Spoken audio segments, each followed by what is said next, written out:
அடியேன் ராமானுஜதாசன். அனைவருக்கும் வணக்கம். இன்னைக்கு நம்ம நாச்சியார் திருமொழியில 8வது பதிகம். போன பதிகத்துல வலம்புரி சங்கிடம் எம்பெருமானோட வாய் அமிர்தம் பற்றி கேட்ட விஷயம் எம்பெருமான் வரையும் போய்விட்டது. இதே நேரம் மழைக்கால மேகங்கள் வரவும் மேகத்தின் தாராளமான குணத்தாலும் நிறத்தாலும் எம்பெருமானே வந்துவிட்டான் என்று சற்று மயங்கிய ஆண்டார் சற்று தெளிந்து சீதா பிராட்டி அனுமனிடம் தூது அனுப்பியது போல இவளும் மேகங்கள் நகரும் தன்மை கொண்டதால் இவளும் அந்த ஞானம் இல்லாத மேகத்திடம் தூது அனுப்புகிறாள். அதுவும் திருவேங்கடவனுக்கு சிலாரூபமாய் உள்ளவன் பேச மாட்டான் சிரிக்க மாட்டான் என்பதை அறியாமலே தூது அனுப்புகிறாள். இவ்வாறெல்லாம் தூது சொல்கிறாள் என்பதை பார்க்கலாமா?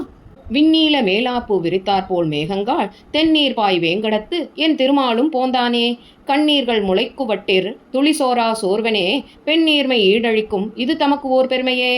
ஆகாசம் முழுவதிலும் நீல நிறத்தில் இருக்கும் மேற்கட்டியை விரித்து கட்டினார் போலே, அதாவது பந்தல் போட்ட மாதிரி இருக்கிற மேகங்களே தெளிந்த அருவிகள் பாயுமிடமான திருவேங்கடமலையில் நித்தியவாசம் செய்யும் எம் சுவாமியான திருமாலும் உங்களோடு வந்துள்ளானோ? முளைநுனியிலே கண்ணீர் வந்து விழும்படி வருந்துகிற என்னுடைய பெருமையை உருவழிக்கிற இது அவருக்கு ஒரு பெருமையாக இருந்ததோ? மாமொத்த நிதி சொரியும் மாமுகில்காள் வேங்கடத்து சாமத்தின் நிறங்கொண்ட தாளாளன் வார்த்தை என்னே காமத்தை உள்புகுந்து கதுவப்பட்டு இடைக்கங்குல் ஏமத்துவோர் தென்றலுக்கு இங்கு இலக்காய் நான் இருப்பனே.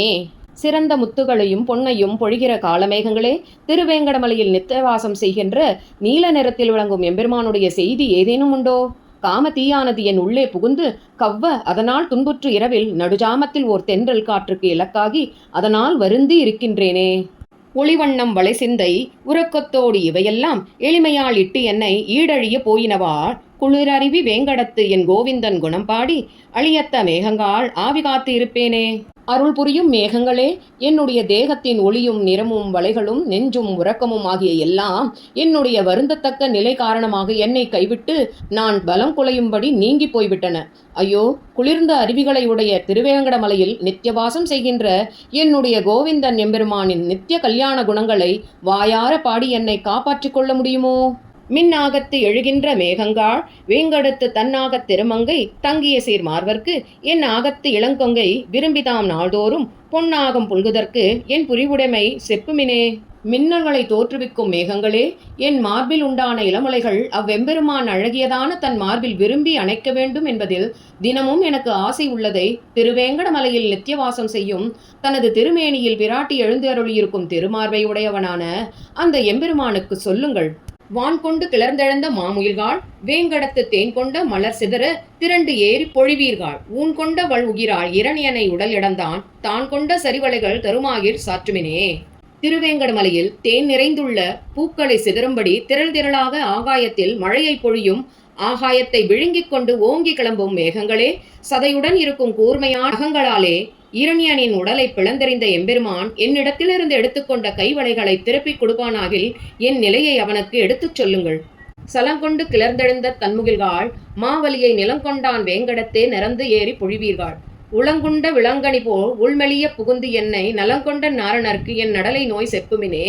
குளிர்ந்த நீரை பருகி ஆகாயத்தில் கிளம்பி நிற்கின்ற குளிர்ந்த மேகங்களே மகாபலியிடமிருந்து பூமியை யாசித்து பெற்றுக்கொண்ட எம்பெருமான் நித்தியவாசம் செய்யும் திருவேங்கடமலையில் பறந்து ஏறி பொழிகின்ற மேகங்களே நான் பெரிய கொசுக்கள் உண்ட விளாம்பழம் போல் உள்மெலியும்படி என்னுள்ளே புகுந்து என்னுடைய நன்மைகளை அபகரித்த நாராயணனுக்கு எனது கஷ்டம் என்கிற வியாதியை சொல்லிவிடுங்கள். சங்கமா கடல் கடைந்தான் தன்முகில்காள் வேங்கடத்து செங்கன்மால் சேவடி கீழ் அடிவீழ்ச்சி விண்ணப்பம் கொங்கை மேல் குங்குமத்தின் குழம்பு அழிய புகுந்து ஒரு நாள் தங்குமேல் என் ஆவி தங்கும் என்று உரையீரே.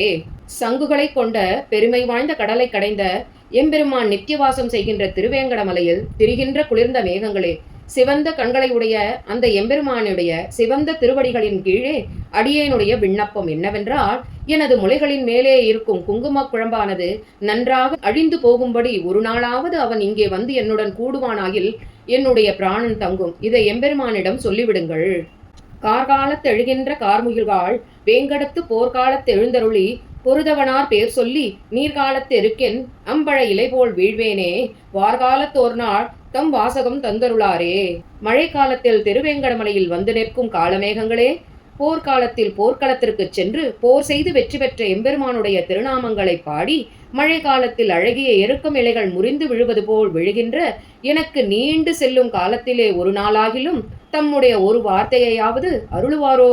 மதையானை போல் எழுந்த மாமுகில்காள் வேங்கடத்தை பதியாக வாழ்வீர்கள் பாம்பொனையான் வார்த்தை என்னே கதியென்றும் தானாவான் கருதாது ஓர் பெண் கொடியை வதை செய்தான் என்னும் சொல் வையகத்தார் மதியாரே. திருவேங்கடமலையை வாழ்விடமாக கொண்ட மதநீர் பெருகும் யானை கூட்டம் போன்ற மேகங்களே, ஆதிசேஷன் மேல் படுத்திருக்கும் எம்பெருமான் ஏதேனும் வார்த்தை சொன்னாரா?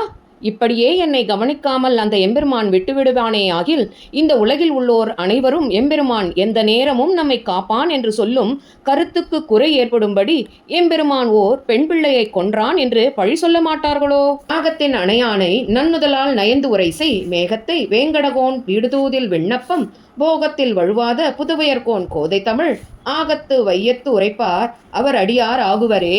அழகிய திருநெற்றியும் திருமுகமும் உடையவளாய் பகவானை குறைவர அனுபவிக்கும் பெரியாழ்வாரின் திருமகளான ஆண்டாள் ஆதிசேஷனை படுக்கையாக உடைய திருவேங்கடமுடையானை ஆசைப்பட்டு அருளிச் செய்த மேகவிடு தூதாக அமைந்த இந்த தமிழ் பாசுரங்களை ஹிருதயத்தில் வைத்துக்கொண்டு ஓத வல்லவர்கள் எம்பெருமானுக்கு நித்திய கைங்கரியம் செய்யும் அடியவர்கள் ஆவார்கள்.